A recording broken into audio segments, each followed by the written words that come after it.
10 family members froze to death in the scorching summer heat. A man approached one of the girls, lifted her head, and discovered her skin remained soft and elastic. She hadn't frozen to death. Instead, the sudden blizzard had caused snow to sweep across Argentina at a staggering 48 degrees Celsius. Everyone died instantly upon contact with the snow.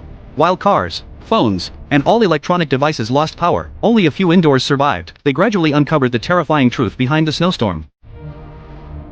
5 old friends gathered to play cards. Just as they were enjoying themselves, the power suddenly went out. Strangely, everyone's phones shut down instantly. At the same moment, the hostess rushed downstairs in a panic. She told her husband Tom she'd seen through the window that their neighbor had collapsed on the street. Tom glanced out the window and guessed it was a heart attack, but as he prepared to open the door to help, a loud crash erupted outside. A car had crashed. The driver's arm hung limply out the window, seemingly unconscious. Then they saw heavy snow falling outside, but it was summer, with temperatures soaring to 48 degrees, just as everyone was feeling bewildered.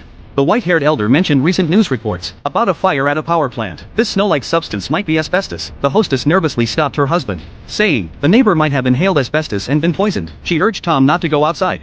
Then the white-haired man seemed to remember something. He frantically pulled out his phone to warn everyone to call their families and tell them not to go outside. But after taking out his phone, he realized it wouldn't turn on. Tom thought he could use the landline phone. He picked up the receiver and pressed a few buttons, only to find the landline wasn't working either. Now everyone realized the situation was serious. Fortunately, Tom remained relatively clear-headed and didn't just stand there waiting for disaster. He promptly directed everyone to use curtains and bedsheets to seal any drafts in the house with tape. While everyone worked, the old man seemed off. After staring blankly at the bed for a moment, he silently took clothes from the hanger and put them on. Then he tried to open the door and leave. When a friend stepped forward to stop him, he shoved the friend aside. Finally, muttering curses, he declared he was going to find the child. But the moment he stepped out of the room, disaster struck. Through the window, the friends saw the white-haired old man collapse instantly after stepping outside. His body froze as if frozen in time. All fell into a sorrowful silence. Just as they were discussing the cause, one saw something through the window. The light came on in the neighbor's window across the street. The neighbor pulled back the curtains. One raised his arm, trying to warn him not to open the window. But from that distance, the neighbor couldn't possibly hear him. So Tom held the oil lamp up to the window,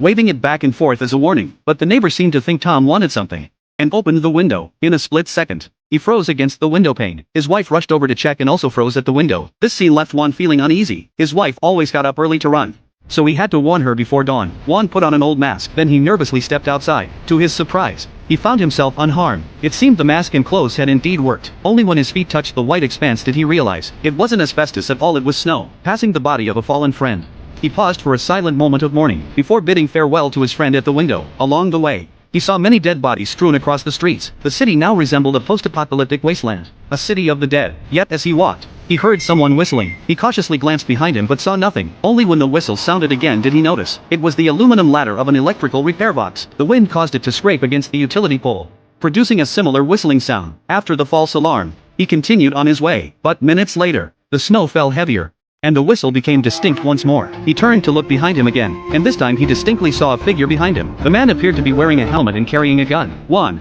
fearing danger, quickened his pace and entered the nearby train station. Fortunately, the man didn't follow. After over 2 hours of rushing, Juan finally reached the building where he lived. As soon as he entered the building, he saw a strange little dog, with numerous plastic bags tied to its body. It seemed someone was using the dog for experiments. But upon finally reaching home, unease washed over him. The door stood ajar, unlocked. His wife must have been out. Suddenly, a noise came from outside. He stepped out to find a stranger stealing something. The stranger claimed ignorance, explaining he'd been sent by Juan's wife. Hearing she was safe, Juan let him go. Just then, his wife rushed back,